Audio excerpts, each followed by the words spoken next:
From Good Morning America to TV and film credits, as long as a CVS receipt, sisters Chloe and Maude Arnold have made a big name for themselves around the world. Now this weekend, they're bringing their tap dancing sensation, Syncopated Ladies, to the Orpheum Theater. They're here now to tell us about their Memphis performance. Thank you for joining us, ladies. Thank you so much for having us. We are so excited about coming to Memphis. I'm excited you're here. So start by telling us about the Syncopated Ladies and what we can expect this weekend. Well, the Syncopated Ladies is an all-female tap dancing band, and we are so excited to be bringing our concert to Memphis. And this concert is something you've never seen before. In a way, we call it a docu-concert because you get to experience the stories of each woman, each tap dancing woman, by way of her monologue, but also through multimedia. So both Maude and I went to film school at Columbia, and the entire show has videos from beginning to end that help us tell the story through both the language of tap and also the spoken word. Well, a quick Google search shows a clear tie to the one and only Queen Bee herself, Beyonce. So please tell me a little bit, and by a little bit, I mean all of that. Okay, so Beyonce is definitely one of our sheroes. She really helped illuminate all that we're doing.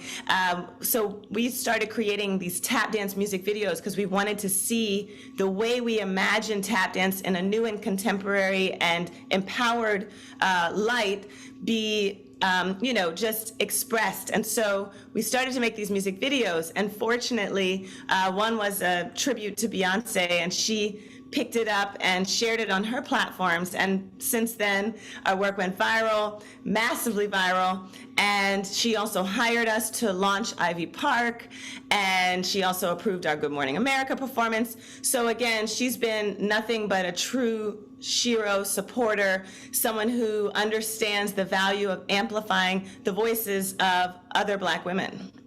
Absolutely amazing. Now, watching y'all's dance moves, I can see so much passion in all of them. So when did you realize that the art of tap was something that you loved?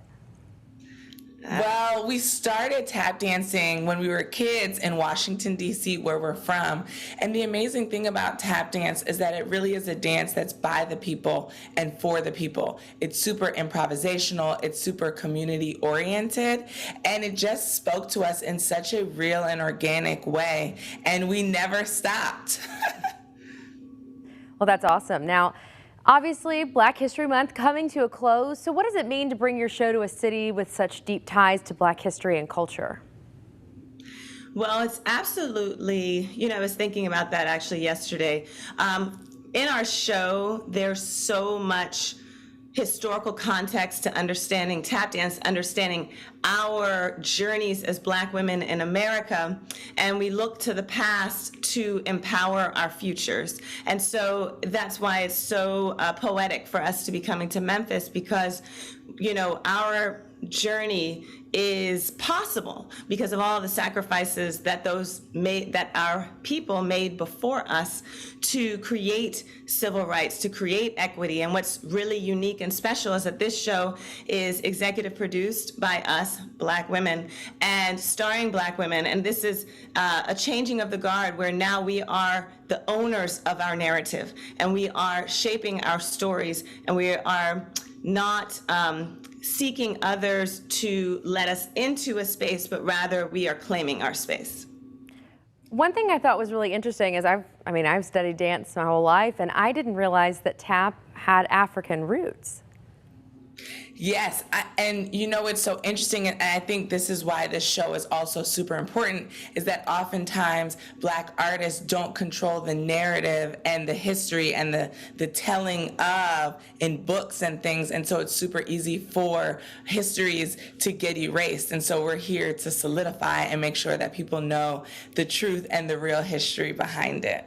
Yes, and tap dancing is an African-American art form born right here in America out of the necessity for freedom. It's been here hundreds of years. It started before there were shoes. The rhythmic percussion of the feet started in ring shouts, and honestly,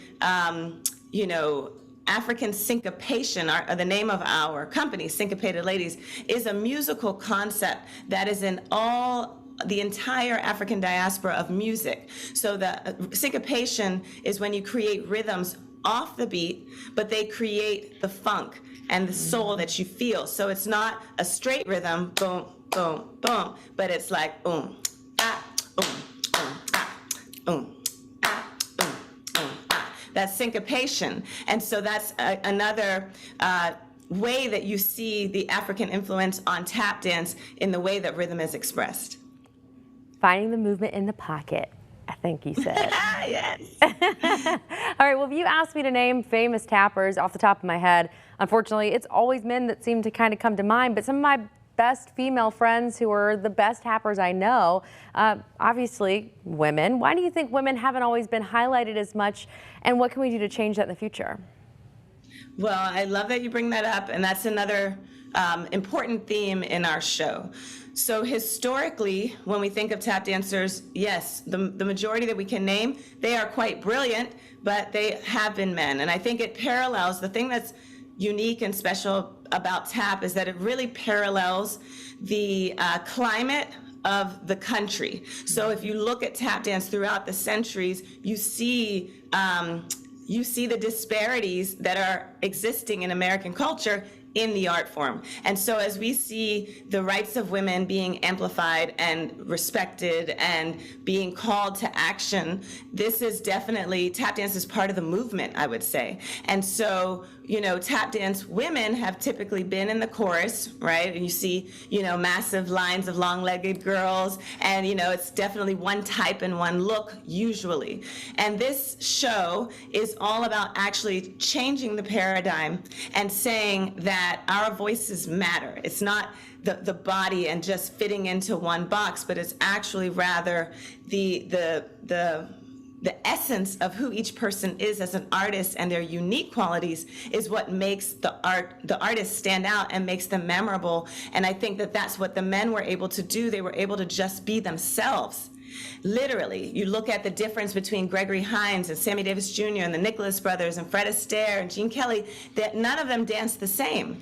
They were all so unique, and that's what we do in our show, is empower each woman to just be herself. And that's what I think will create the unforgettable history that we are doing right now, and that we want women to be recognized as artists, individual artists, and not just clumped into a bunch and a chorus. Yeah. Yeah, I was gonna say a chorus line, obviously, 42nd Street, the Rocket, y'all know what I'm talking about. Exactly what you're talking about. Yeah, the Rockettes, thank you. Yeah, I'm definitely too short for that roster. So, but let's talk about advice you would have for someone who that may be interested by either they're seeing you on YouTube or seeing someone ever just do the art of tap, but maybe doesn't have access to the studio or the lessons that maybe you did or I did as a child. Well, our first advice is to go for it and do it. Like Chloe said, the roots of tap dance, when it first started, there were no tap shoes. There was no dance studio. It is a vernacular dance of the people. So you can do it anywhere. You can be barefoot. You can be in sneakers. You can be on the street. You can be in your house. And thanks to YouTube, and we have an online portal that offers online classes as well. And so there is definitely access to educate yourself. In our online portal, we actually have intro classes that are free for little ones, and then also for adult beginner tap dancers. And we have a foundation, and our foundation is really dedicated to making sure that everyone has access to dance education, and specifically tap dance education. And so if there are kids out there that really want to dance, it doesn't matter where you are in the country, because right now, fortunately, just like this moment, we're able to connect through technology. And I think technology has been an equalizer for us, honestly, because if we hadn't had YouTube, Facebook, Instagram, our work wouldn't have reached the same amount of people, and Beyonce wouldn't have seen the work, right? So that has been a tremendous equalizer, and right now, especially more than ever, everybody's learning to tap in to technology as a way to keep us united and to keep us learning. Love that play on words. Well, is there anything else that you would like our viewers to know?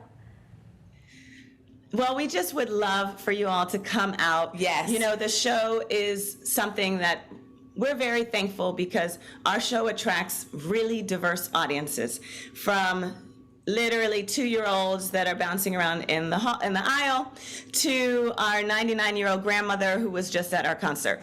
And all, you know, even though our show is definitely about uplifting women, you know, we found that men really enjoy our show because it educates them, makes them feel really proud of who they came from, their mamas, and you know, brings families together. And I think that that's really right now, during a time where we spent so much time away from one another, this is a unique moment to get in a space and feel something energetically that will move you and give you hope.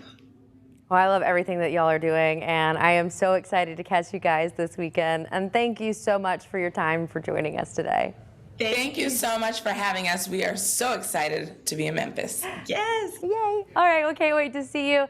If you can catch the rest of the fabulous group, the Syncopated Ladies, at the Orpheum this Saturday night. So for more information on the show and to watch our full interview, just head to our website, abc24.com.